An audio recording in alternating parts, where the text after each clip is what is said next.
admission. Now, so you may ask, what type of student takes advantage of the MSU-COM opportunity? Literally, the students come from all over the world, but of course, the vast majority will come from Michigan and the surrounding Midwest areas.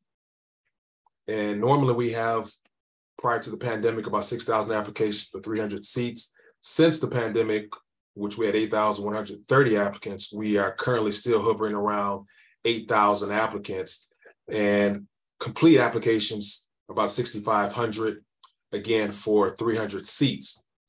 And in terms of taking any evaluative measures and on what type of student will perform best at MSU-COM, statistics have proven that the stellar 4.0, 528, 524, high five in the MCAT, that's not an indicator or predictor of an effective physician. I've been a part of a number of admissions committee decisions where a person literally, what comes to mind is an individual had a 3.91 GPA and a 521 MCAT, and a couple of the DOs said, okay, I would not want this person on my team. And it was based on the way they presented themselves in the application as well as their interview results. So the metrics that we see as a good sweet spot happens to be when you round up 3.6, 3.8 GPA, MCAT range are actually 506 to 508.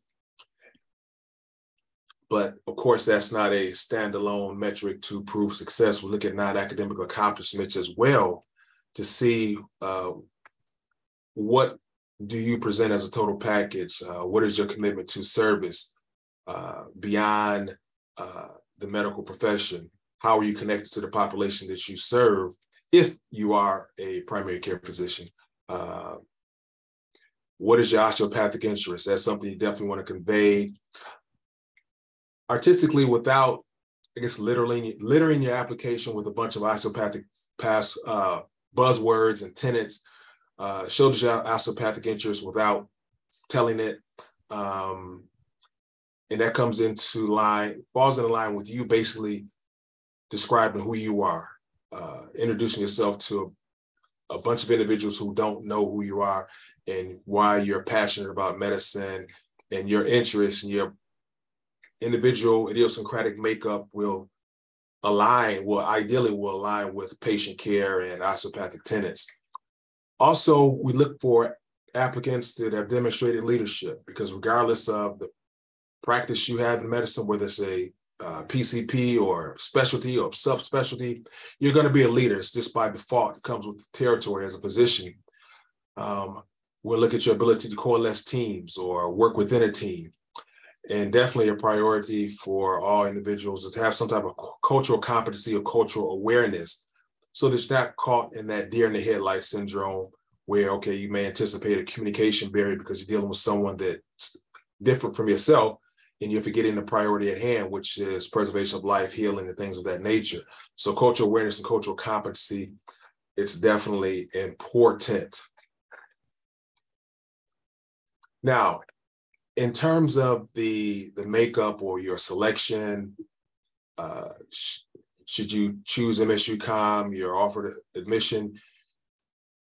Of course, there's one medical school, but there are 3 different sites in which you can do your pre-clerkship experience, your first couple of years. And the most salient differences happen to be with the East Lansing campus, which, one, it's the biggest campus, meaning of 300 seats that are offered, 200 will go to the East Lansing campus. So at any given time, you can have 200 first and second year students, 200 third and fourth year students. So for about 400, collectively. Now, what's particular about the East Lansing campus, if you are interested in research is your passion and that you want to contribute to the medical field and patient care field.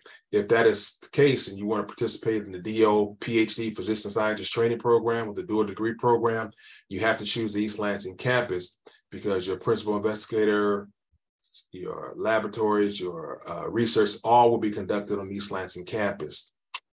Now, if you're interested in sports medicine and the sports medicine elective, you have to choose the East Lansing campus because your clinical experience and clinical skills will be developed on the student athletes, which are all housed in East Lansing.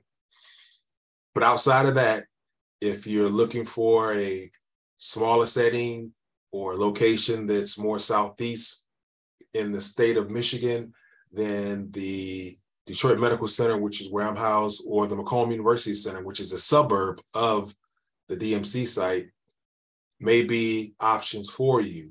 Each site takes in 50 students.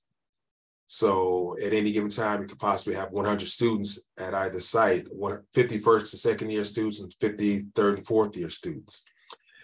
Now, in terms of research is not exclusive only to East Lansing. Actually, some of the research that the DO PhD program undertakes is farmed out, for lack of a better word, to the other two sites, Macomb and DMC. But also there's no shortage of research opportunities from faculty members, and there will be a email portal or email address where you can actually decide what type of research projects you want to undertake and participate in.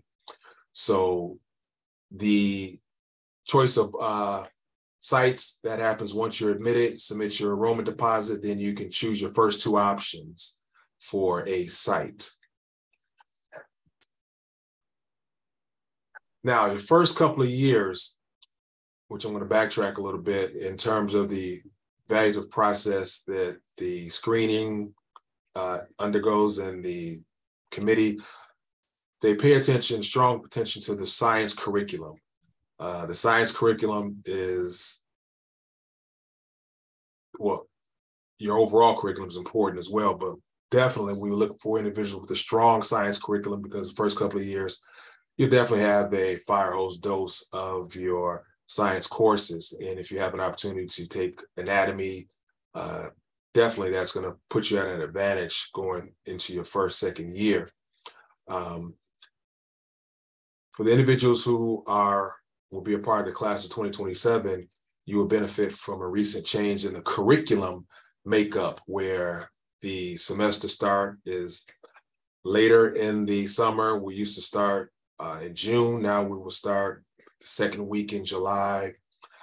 Courses are designed to be more synergistic, where you're not having to recall information that you studied 3 months ago. Now you have to apply it to foundational knowledge of systems and things of that nature.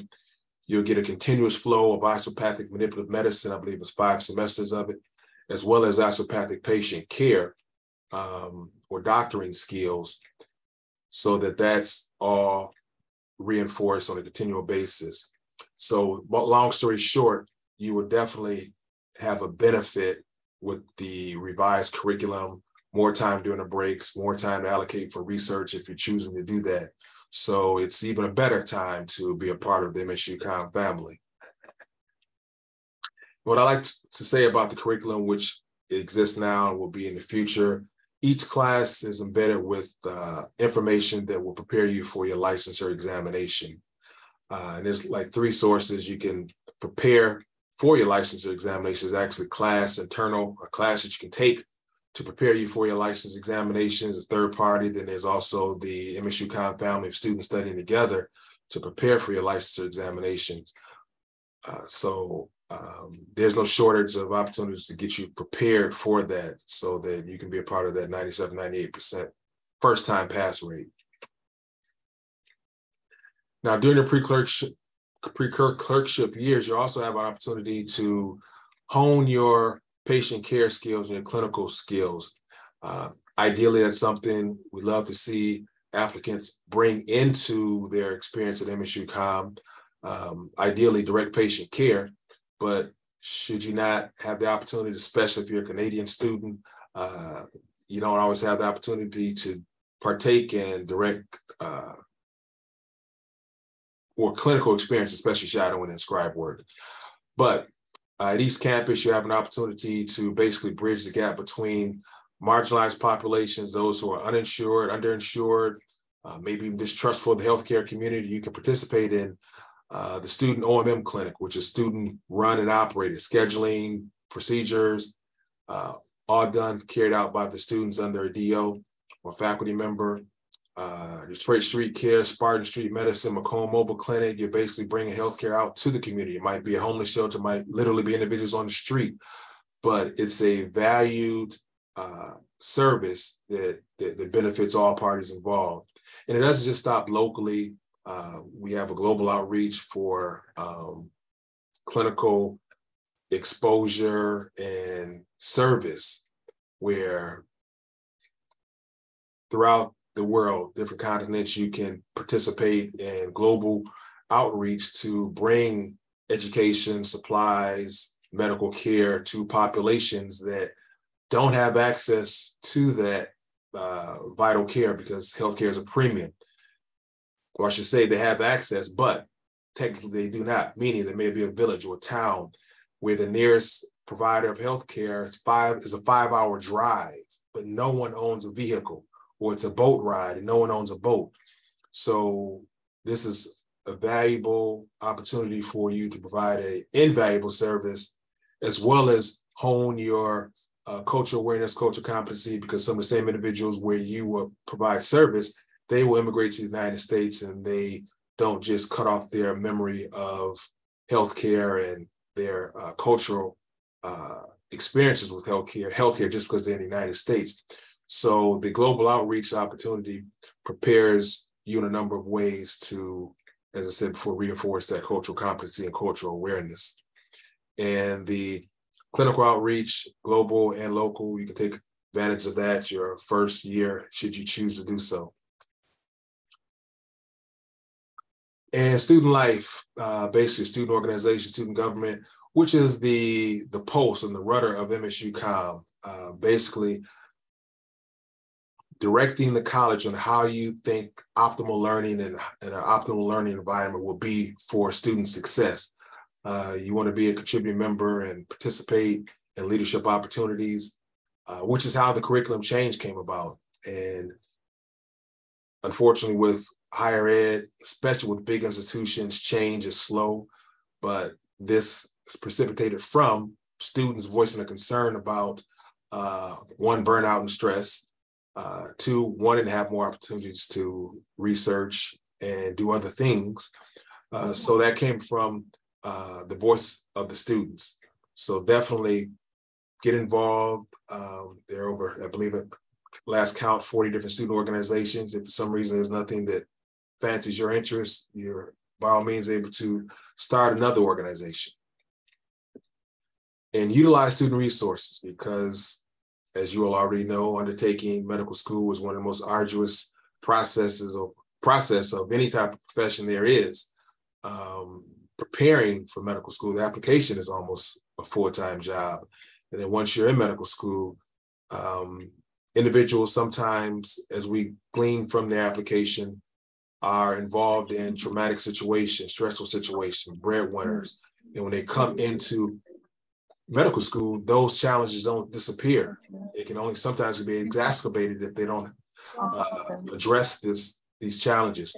So we definitely offer wellness and counseling to all students, and it's a service available to students, staff, and faculty. And then this one I didn't show you because this one would have hurt you. Let me see. And it may be something as little as having a period of time in which you decompress through meditation, or you might want to talk to a licensed counselor or a licensed psychologist to address your concerns. And definitely utilize academic advising, academic support. And when you participate in any of their information sessions, you will definitely hear a reoccurring theme. Please reach out to them if you think you are going to experience a academic challenge. Even if your progress seems to be, you seem to be doing well, but in your mind, you're anticipating you may be, you're anticipating doom and gloom, whatever the case may be. Seek out services. And I'm saying this to say, don't fall behind. Don't wait until you hit the wall or you run into an academic challenge before you reach out for help.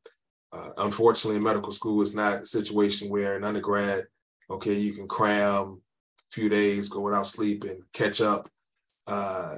the train just keeps on moving. So your options are to sit out for a semester, recalibrate at the least. So you don't want to fall behind. We have peer mentors or big SIB programs where first-year students can get mentored by second-year students, and third-year second-year students can be mentored by third-year students. And that can be a number of ways, just navigating your first year, how to allocate your time, how to work or engage with certain faculty members. Or the Big SIB may be a content expert in certain curriculum, and they will assist in tutoring.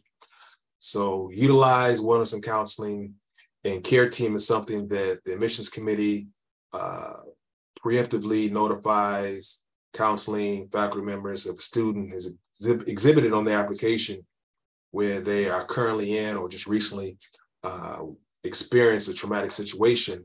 We want to be on the lookout so that we can take note and be proactive so that challenges don't envelop or consume a particular student.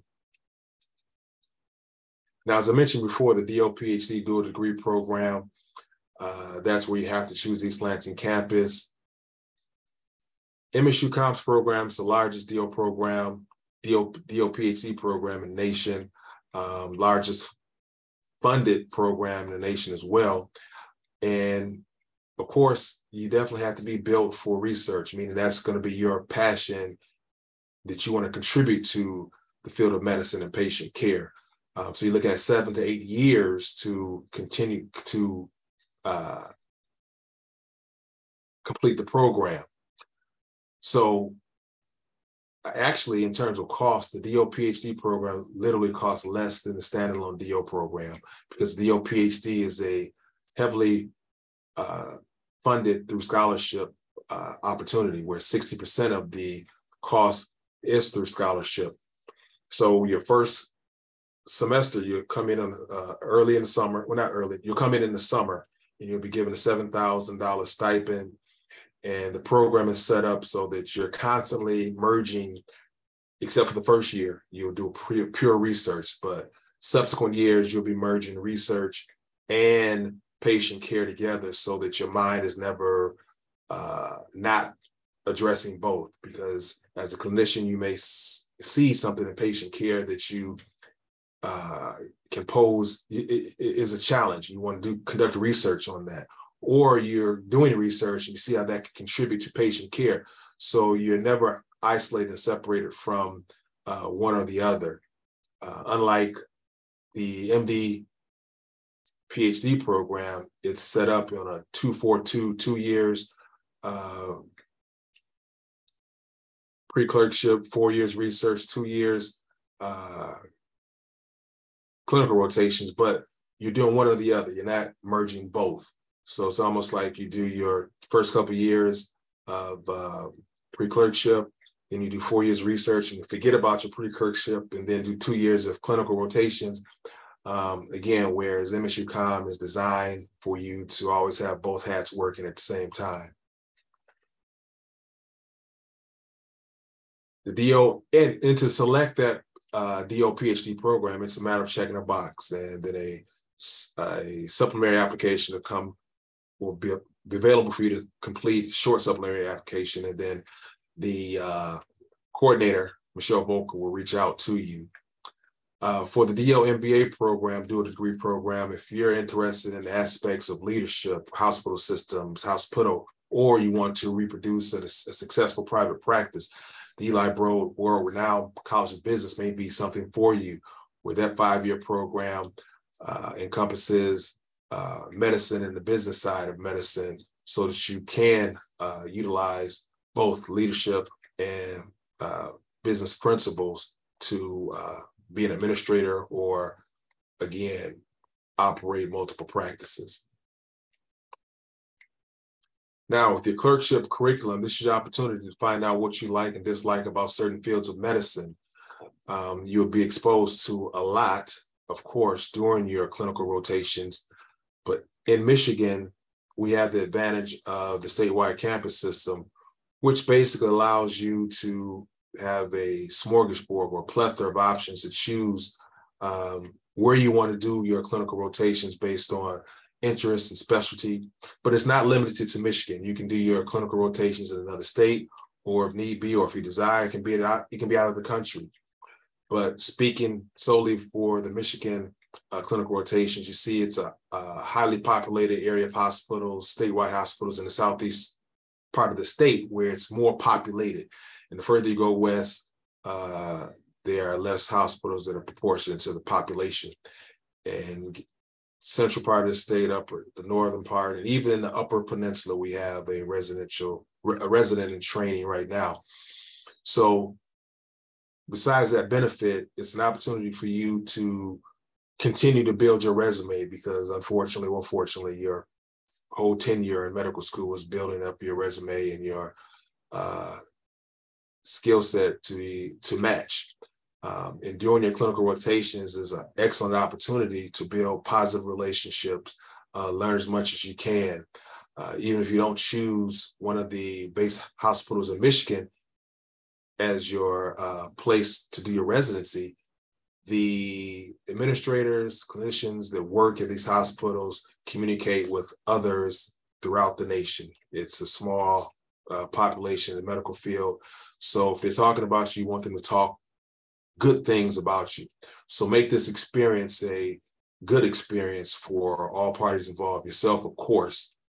And then for those that you're working with, they can say positive things about you so that you can be a part of the proud match rate that MSU-Com boasts for the last several years. I think for at least the last 7 years, 99% match rate. And for the last cycle or graduates, in December, we had 295 graduates, 291 matched. And of the 4 that did not match, they fall in the category of the dual degree students, where they're not graduating because they are still completing their degree. And the specialties run the range. There's 22 listed here, but that is not, it's not exhaustive. It does not encompass all specialties that students seek out. And a common question that's asked, if I want to go into cardiology, can I do that? Of course, yes, you can. If it's not there, it does not mean that you're excluded from that as a DO. And as you can see, individuals take residencies all over the state, all over the country, that is, which is why I said you want to put your best foot forward during your clinical rotations so that along with your body of work, someone can say something good about you as well. And just breaking down these statistics a little bit further in conclusion, with our international population, we have 18 students that will do their residency training in the United States. 51% will do their programs or train in a statewide campus hospital system. 100% military match rate, proud of that. 43% will go into some field of primary care, and 76% will stay in Michigan to do their residency training. That says a lot, especially for individuals who come from California and Hawaii. And that actually concludes my presentation. If there are questions, there's a couple of routes you can go. Of course, you can scour the website, but if you have a general question, you can go to com.admissions@msu.edu. And if the question cannot be answered, that's a live monitored email daily. If the question cannot be answered there, then the question will be filtered to myself or a colleague or the appropriate department to follow up or answer a question or set up a meeting. With that, what kind of questions can I answer for anyone?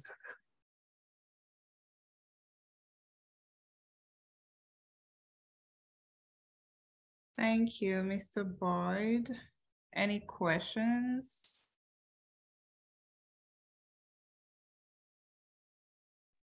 Great. Have a good night. Take care. No, actually, this will give me an opportunity just to speak a little bit about the culture. This is, Grant, I've only been here since January 20th, 2020, right before the pandemic. But in terms of I know in the vision statement, being able to provide patient care for all individuals, literally, can't say it any better, all individuals, which means you have to be an inclusive person. And I remember an incident where the admissions committee had offered a seat to a student, and through social media, it was shortly after the murder of George Floyd. And this particular student said some disparaging remarks across the barrier to address all populations, all ethnics. and it was insulting, rather disgusting. And of course, when it's on social media, it's for everyone to see. And the discussion came from that to, okay, let's rescind the offer, let this person think about what they did, reevaluate them later in a subsequent year. Anyway, when that time came up, students, staff, and faculty made it loud and clear. Okay, if MSU-COM admits this student, you do not uphold what you preached to espouse. And this is unheard of, where one tenured faculty say, okay, I'm leaving if this person is admitted. And it's unheard of for students already in medical school to say, okay, I'm leaving MSU-COM to go someplace else, you let the student in. But that was the type of MSU-COM family that exists. And that was, it wasn't refreshing that this person expressed these remarks, but it was refreshing to know that that's how individuals stood up to protect the reputation and the learning environment and the mental sanctity of individuals who learn in this community. So, and then also on another note, just from working at other colleges with a medical school, sadly to say, the environment can be rather toxic, meaning students feel as though if I help my fellow student, it's going to be at the peril or expense to my ability to match or my ability to progress. That's the furthest from the truth. I don't understand, why would you want your not want your college to do well, because your medical school will do well and the numbers will boast and show that, but that's not the case here at MSU-COM. I have not experienced that or noticed that. So I've rattled enough. Any questions? I think there's some in the chat. I didn't look. Yes, I can read them to you. So the first one is asking, do the DO students take the USMLE? They used to frequently do that, yes, and pass both. With the merger of and I'm talking out of my lane now, with the residency programs, there's not much differentiation between the two. So it'll happen less. But to answer your question, yes, DO students do take USLME. Yes, and as a third-year student, I can tell you guys that I know a lot of students who didn't, and also know a lot of students who did. But as Mr. Boyd pointed out, less and less students burden themselves with that. And actually, what we see is there's a shift now in students taking more so USMLE step 2 if they do take a USMLE exam, because step 1 is now pass or fail, and a lot of people feel like it's just not worth the trouble, which is a very fair assumption, even though we haven't seen the match rate of people who started taking the boards when they became pass or fail, which is my generation. So 2024 will tell us, but you have a good number of people who do and don't take the USMLE. And then next question is, what percentage of students are residents of Michigan? You're looking at approximately 65 to 70% are Michigan residents, with the other 30 being international and out of state. But that number is actually, when I say shrinking, I'm certain it won't be below 60% for our Michigan residents, but the out-of-state tuition has been lowered, so we're expecting to have an uptick in out-of-state applications. But as it stands right now, close to about 70% are in-state students. Yes, and I can attest of that. I'm an international student, so I'm originally from Cameroon. I'm a citizen of Cameroon. And then I did my undergrad in Maryland. So I went to University of Maryland for undergrad right after coming to the States. And then now I'm here. And I got admitted in August of the year where I applied. So yeah, they're very open to out-of-state students and international students. Okay, next question is, how do admissions view non-traditional students, whether career changers or students who've done post-bacs or master's programs? Do y'all do a holistic approach? Is your GPA cutoff at 3.5 minimum?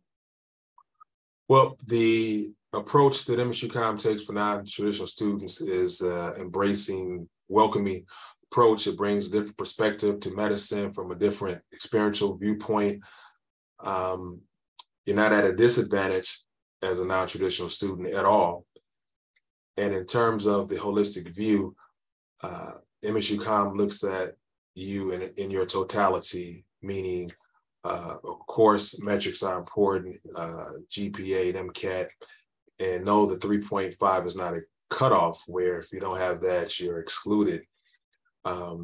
We do look for a balanced approach with your application, meaning you have respectable metrics. And when I'm speaking about the metrics, unfortunately, I have to emphasize the MCAT because unlike standardized tests, ACT and SAT, where it's proven they don't have any indicators of success in undergraduate education, the MCAT has been used to determine the success in passing that licensure examination on your first attempt. And you get down to that, below that, when that 10 percentile range, or basically start hoping around that 500 and less, it's a strong predictor that's a situation where the person not going to pass that exam on the first attempt. And it's a risk that the committee does not want to take because it's an incredibly expensive risk for a student to undertake this arduous start. And unfortunately, that might be that all of it is, it's a start, and then you're burdened with this debt and you don't progress. So an incredibly low MCAT can put you at a disadvantage. We definitely want to look for opportunities where you have a strong curriculum, which does not mean you can overcome a MCAT deficit.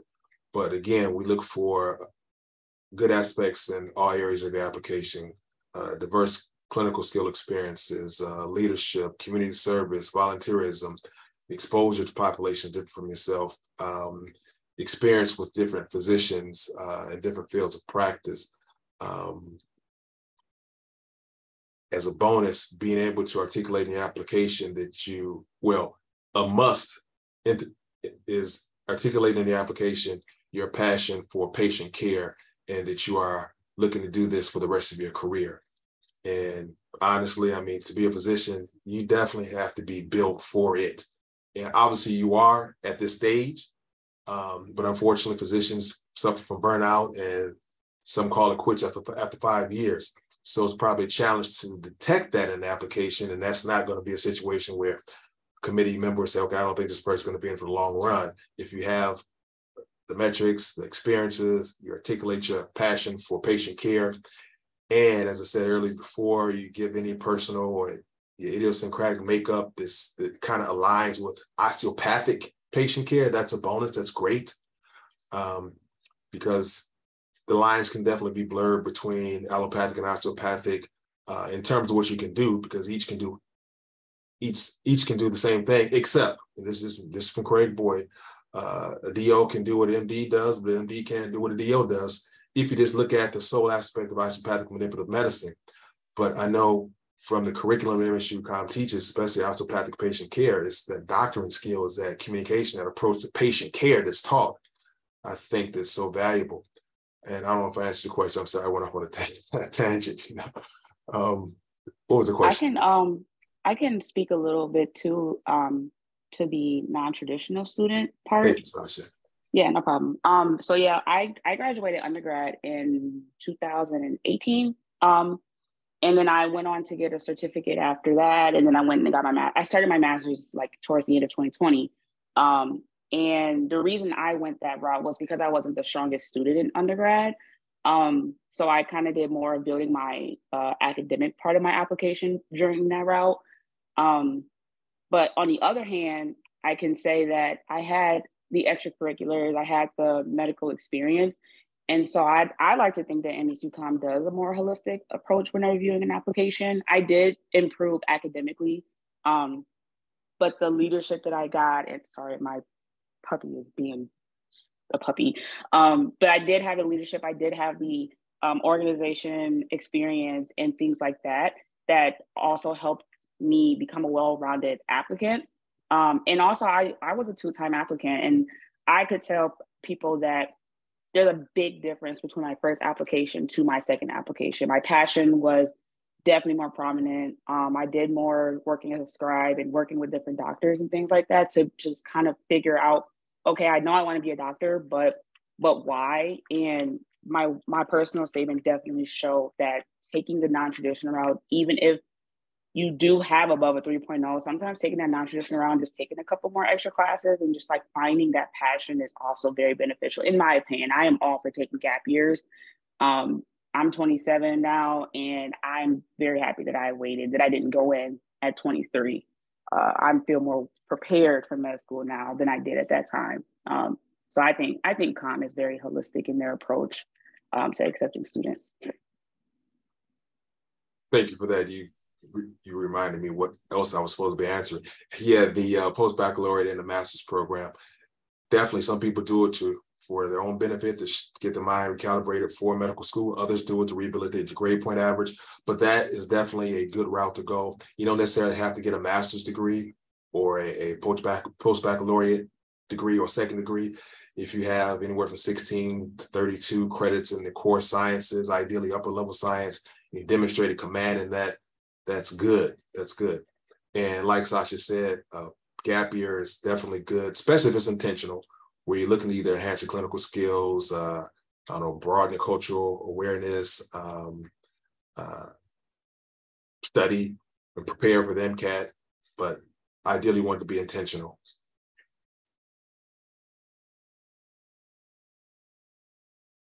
I have a question. Thank you so much for your presentation. I saw where you mentioned about the mobile outreach clinic that you have and the other community outreach programs. Are these things that are worked in the curriculum, or do students have to apply or take part in these things at their leisure? Just one moment. I was actually looking for my volume because I didn't hear. Okay, I'm sorry. Could you repeat that portion of your question? Your question again? I'm sorry. Oh yeah, no problem. Thank you. Can you hear me better now? Yes. Okay. I was asking in reference to the you included in your presentation the mobile outreach clinic and a few community outreach programs that medical students participate in. And I wanted to ask if these were programs that were worked into the curriculum, or do students participate in these at their leisure, or is it application based, or how do those work at your school? It's at your leisure and it's coordinated, and please, Sasha or Paola, anyone can chime in, but it's at your leisure that you can participate. And if I'm not mistaken, it's first come, first serve, because I think students want to take advantage of that. And you work it around, of course, your priority, which will be your education. But to answer your question, it's at your leisure. It's not a requirement. Yeah, of course, it will help with, part of that matching process. But you work in coordination with the department that handles that, your academic advisor. Nothing will be willy-nilly or surprise. I think this may be for most medical schools. Everything you need to know is going to be, you're going to know that. It's just a matter of time management and how to prepare for things going forward. Because no medical school, at least MSUCOM, doesn't want you to be prepared for everything. So I don't think you'll get any pop tests, pop quiz, anything like that. So I hope I answered your question. You did, thank you. Absolutely. I would just like to add to that effect that, yes, I was part of two of those. I was part of Detroit Street Care because I live in Detroit. And then we went down to the streets, actually. Like we would pack up food and some Band-Aids and things like that, and then go down to the street, distribute the food or the drinks that we have, and then see if people need anything that we can give. We gave out syringes, we gave out Band-Aids or bandages or things like that, like, you know, little small medical necessities if people needed them. And then the other organization was Pattern Street Medicine, which is actually based in East Lansing. And that was all virtual at the time. It should still be virtual, but we would go and see patients virtually at homeless shelters. So we had days of the week, like I think they have Monday, Tuesday, and Thursday, something like that, where they rotate between homeless shelters, and then you will see the patients online and try to help them the best you can, like refilling medication, refilling prescriptions, and things like that. On to the next question. Mr. Boyd, this one is for you. A student is asking if you could give your, oh, you saw that, okay.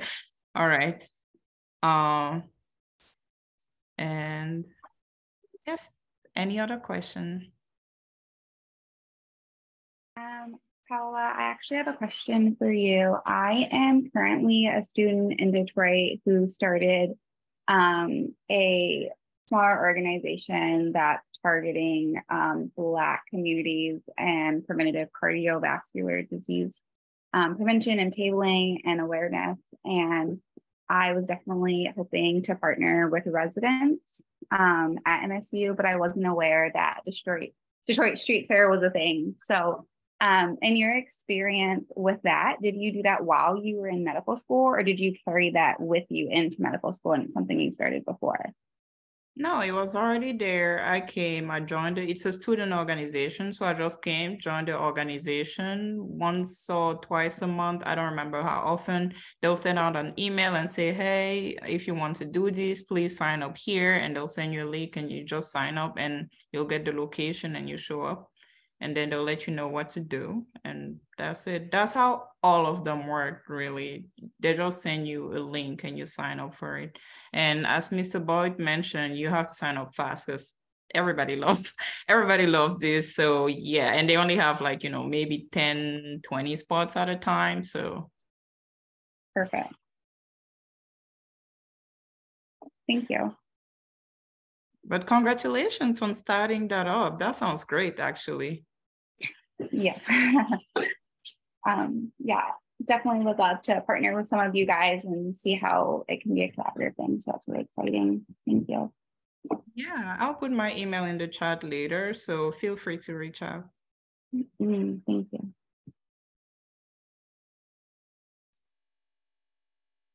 And then next question is, how often do people get their choice of educational sites, Detroit versus East Lansing versus Macomb?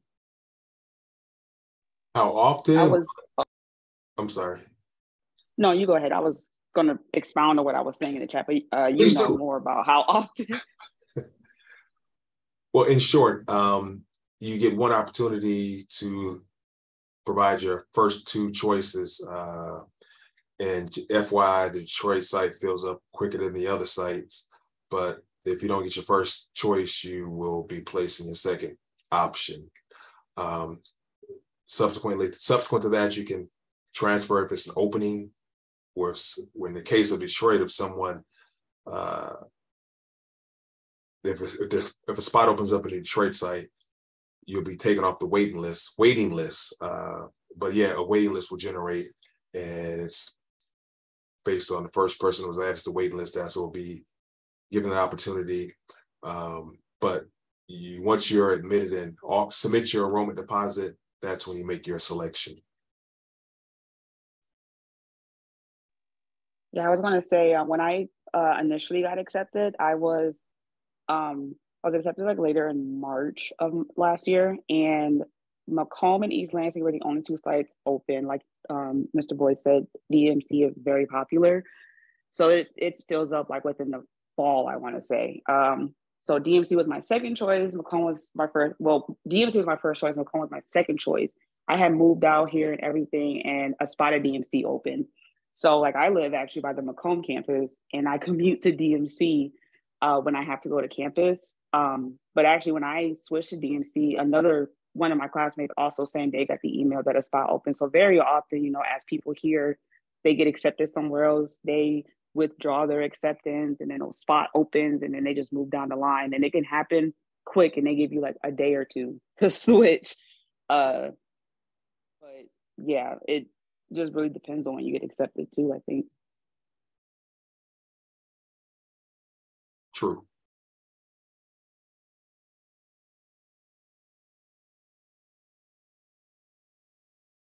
Any other question?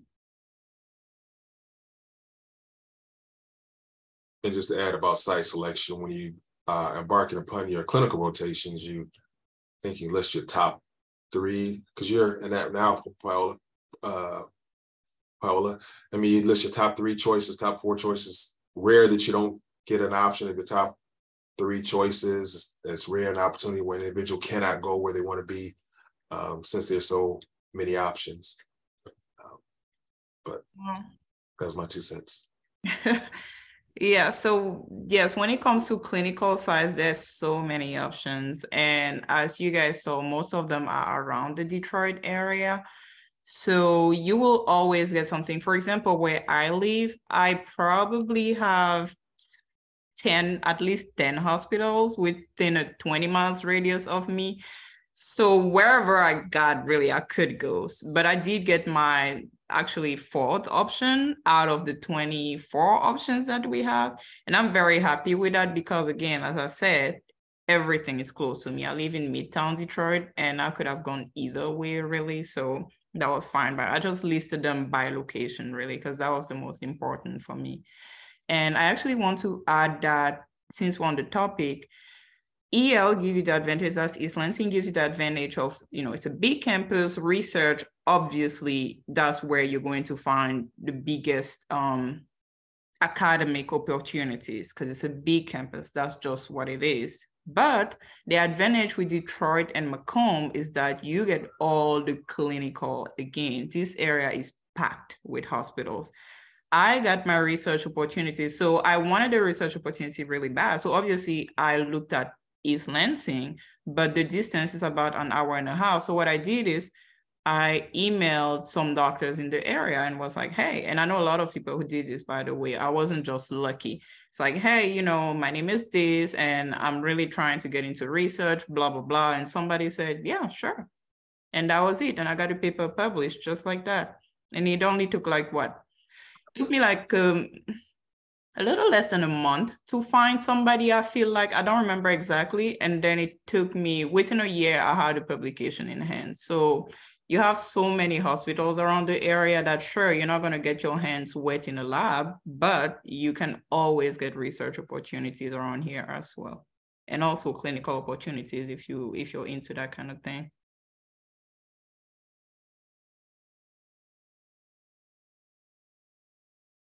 Anything else? Could you run through a typical day of being like a medical student between classes and studying? Sasha, that's one for you. Yeah, so let's see, a typical day. So one of the things I heard coming in is that, you know, you kind of treat school like a 9 to 5. So like between the hours of 9 to 5, you usually will have lectures.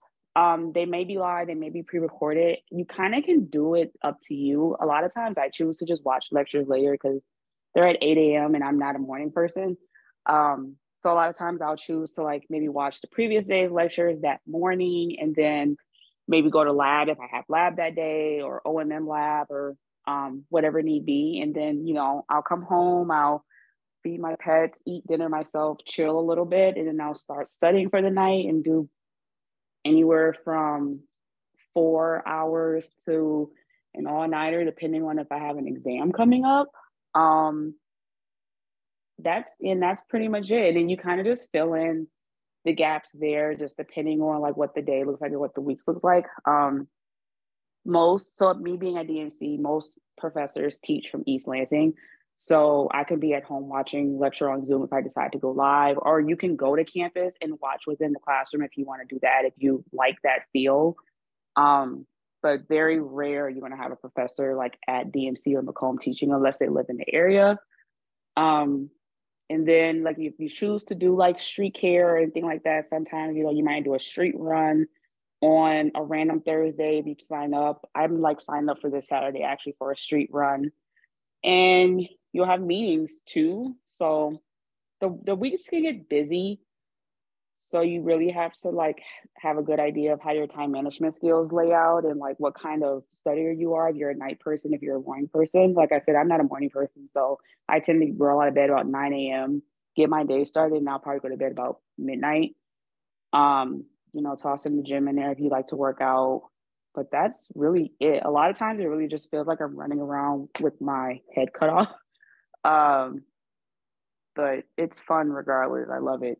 I actually just had OMM lab and at DMC, at all the campuses too, you're in pods and groups. So like, you're never really with everyone at the same time. So like today I had OMM lab at 3 and half of my classes at DMC were at 1:30. So, and last semester I was at 1:30. So like it switches. So like your schedule is never really consistent either from semester to semester, even week to week. So staying on top of like the calendar they give you is also very beneficial just to know what's going on because things will change. They can, one day class could be on Zoom and then they're like, oh, you know, last minute change, I pre-recorded it, watch it later, you know. So getting an idea of how you manage your time and how you like to study and where you like to study is very big on just managing your days. It gets hectic. Yes, I do want to add that that was one of the biggest things that really attracted me to MSU is that you don't have she said it's a little bit like a 9 to 5. I wouldn't call it that. You don't have that 9 to 5 job feeling at MSU You really manage your time the way you like it. This is like the Instagram work from home thing going on. Like we have about, I would say less than 5 hours of mandatory things that you have to do per week, whether it's some class that you have to go to. Like we have 1 hour of OMM, 1 hour of OP, maybe 2 hours of OMM. I don't remember. We have, let's say 3 hours of OMM, which is osteopathic manipulative medicine, and then maybe 2 hours of OPC, which is osteopathic patient care. That's the class where they teach you how to do the physical exam and how to interview the patient and things like that. And then maybe 1 hour of something else in the week, some group work or whatever, and that's it. Your however many hundreds of hours there are in a week, the rest of that, that's on you. So you decide how you want to use that time. And that works great for me. And, you know, I see how it works great for Sasha too, because I like to do things on my own time. And yeah, I was happy to get those opportunities here. Definitely. That was also something I love, like going to these type of things with current students, just hearing that you can just watch a lecture when you feel like it. Don't get me wrong, the professors, you know, sometimes their feelings get hurt when no one shows up. But like me personally, I drive 40 minutes to DMC when I have to. So I don't want to go sometimes. Like, but and also like during the summertime, I think I spent the most time on campus between summer and fall semester. And so far with this semester, I'm going to campus once a week, and that's for OMM lab and OPC if I have to.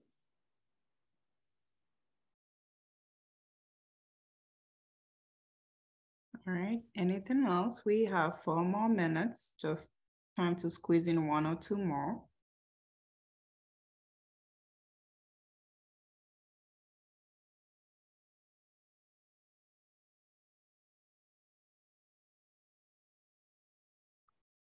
Well, with our last few minutes, I actually want to just touch on the topic of osteopathic manipulative medicine, because that's always something people ask about. So, Mr. Boyd, would you mind educating us on the topic? And also Sasha?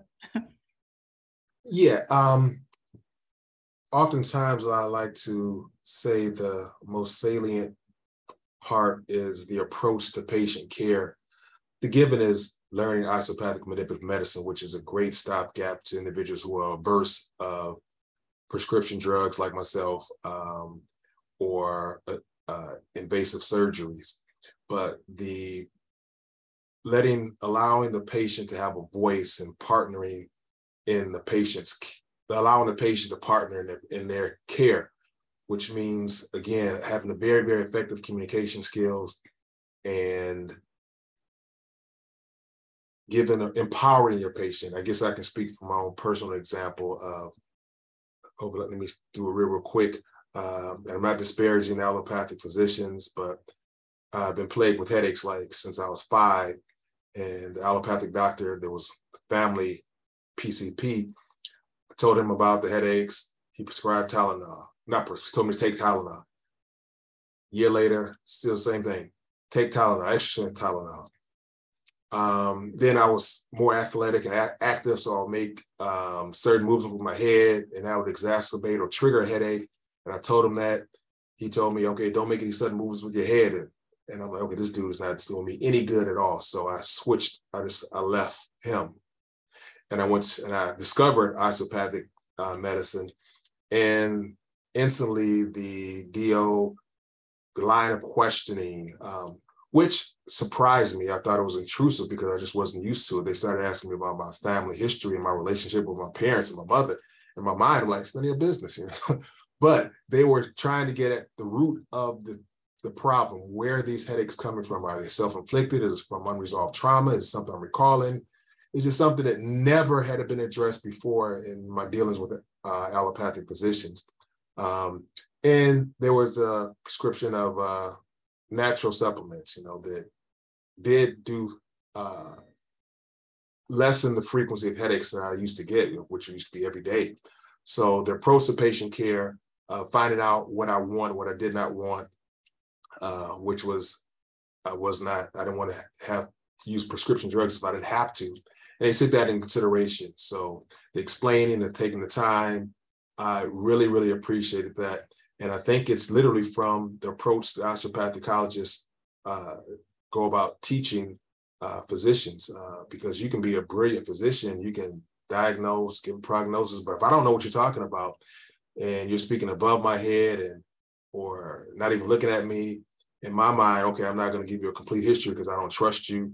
And I'm thinking my health is not your priority. So eventually I'm just going to leave out whatever you give me a suggestion. I'm not going to comply with it. I'm going to seek out another doctor.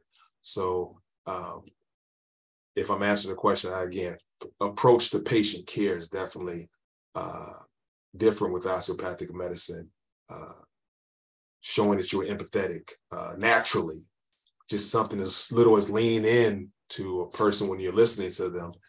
So again, I place a strong emphasis on communication. I think that's definitely important, which again belies why we don't look for that 4.0 and 528, whatever. You still can do more harm than good. Just because you have great metrics doesn't mean you're going to be an effective physician. I talked enough, so I'll let, if Sasha's still on here. Oh yeah, I'm still here. Okay. I'll add to that as a student, MS-UCOM had always been my first choice. I loved the people that I met as an undergrad and the mission and vision and things like that. And now as a student, the professors really do take the looking at the person as a whole tenet, personally. We take a lot of time learning about genetics or things like that because that plays a role into what a patient could be experiencing. In OMM, for example, today actually we were talking about treating ribs, and our professor was like, sometimes you'll get a patient. Actually, I was watching the lecture earlier, and she was giving an example of a patient who was having chest pain, and that patient was having abnormalities on their EKG and things like that, and we're in the ER and seeing different doctors, cardiologists and such. And they kept getting told oh, well, we don't know what's going on. Your hormone levels are fine.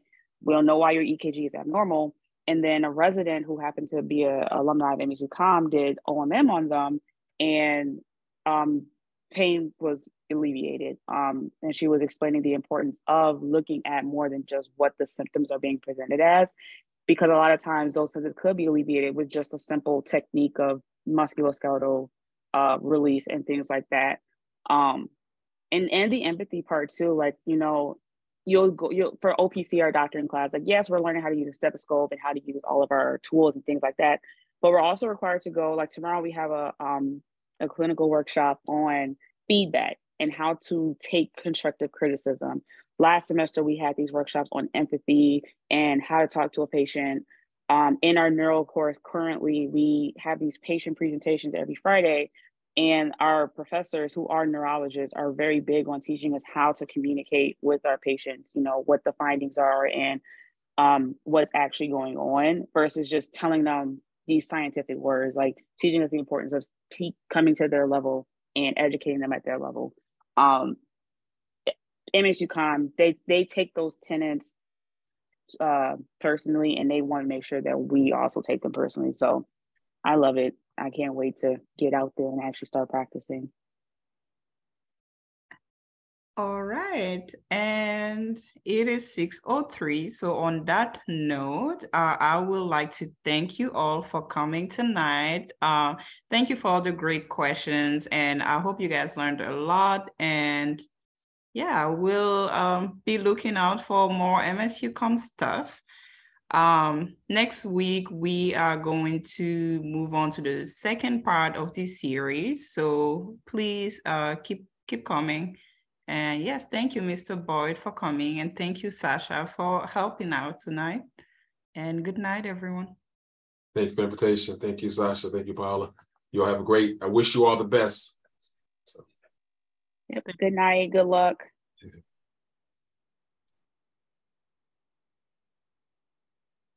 Just a quick question. How do we get information for next week? It should be on social media or emails. However you learned about the first meeting, you will find information about the second meeting. Did you get an email? Someone actually just sent me a screenshot. They knew I was interested in osteopathic medicine. So they just sent me a screenshot of the flyer, but I'll go on your guys' Instagram and keep up with it. Yeah, I was going to say, if you go to MSUCOM, MSUCOM SNMA, they posted the series there, or SNMA Region 5, they posted it on that Instagram page as well. Yeah, and also on the SNMA Maps National, it's also on that page. And I'm going to keep sending out emails, so be on the lookout for that through your Maps chapter email, like Maps president email, I guess. Okay. And how do I add my email? I just go to the website and add my email to like the list of people who get out the emails, because I'm not a Michigan State student. I went to UMD. So. Oh, it's open to all MAPS chapters. Like I've been sending out the emails to all MAPS chapters, like across the nation. So it should have reached. Well, I don't know if the emails that we have are for the president or for the e-board only. And if the e-board passes it on to the members, that I don't know. Okay, thank you. I'll figure it out. But thank you guys so much. All right. Well, please ask your board members to share the emails with you guys. Quick question as well. I don't know if you guys have an extra second. If you need to go, that's totally fine. I do have some time. Okay. I'll make it kind of quick. For your admissions, when you guys like were applying, as far as like writing all the things, right? There's just a lot of writing. I'm just like a little between like what writing to do first. Like, of course, there's the AAMC prompt, like why you want to be a doctor, but then MSU has like specific secondaries that I know you're supposed to write a little bit closer to like when you receive them, write them a day or two after. But how did you guys approach like the writing for the entrance of it? Like, did you do it all at once or? Application cycle was awful. And I don't, since I just did it last year, 2021 is when I applied. I probably remember a little bit more. I wrote, because I apply AMCAS and AACOMAS.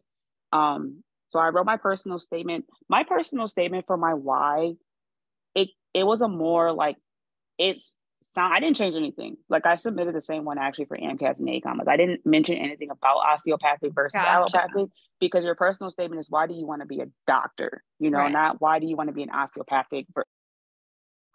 Wait, you're gone. Okay. That was, my dog just like whacked my arm. But your personal statement is your why. Like, why do you want to be a doctor? So I just wrote my personal statement, and you know, that was that. I had my mom literally edit everything. And then when it came to the secondaries, I didn't pre-write personally. That's a, you know, choose your own journey with that one. I was not about to stress myself out, and I didn't even know what secondaries I was getting. I ended up getting secondaries for half of the schools I applied to, but whatever. Did you apply to over 10 when you say half? Yeah. But under 15? No. I actually submitted 40 primaries. Wait, what did you just say? Yeah, I submitted 40 primaries. Listen, don't be like me. Don't be like me. I spent a lot of money, but it's fine. I submitted 40 primaries, and then I got 25 secondaries back and ended up only submitting 20 because at that point I was just tired of writing. I actually, it was in 2021, all the questions that the schools were asking were just like, I got to one school and I was just like, I'm not even interested in answering this question. So I just didn't do that secondary. But what I did do is that I wrote secondaries for the schools that I was that I knew that if I got accepted, I would go there. So I wrote those secondaries first as they came in, because I felt more passion towards those schools. And then what ended up happening is that, okay, the schools that were kind of like, okay, like I applied.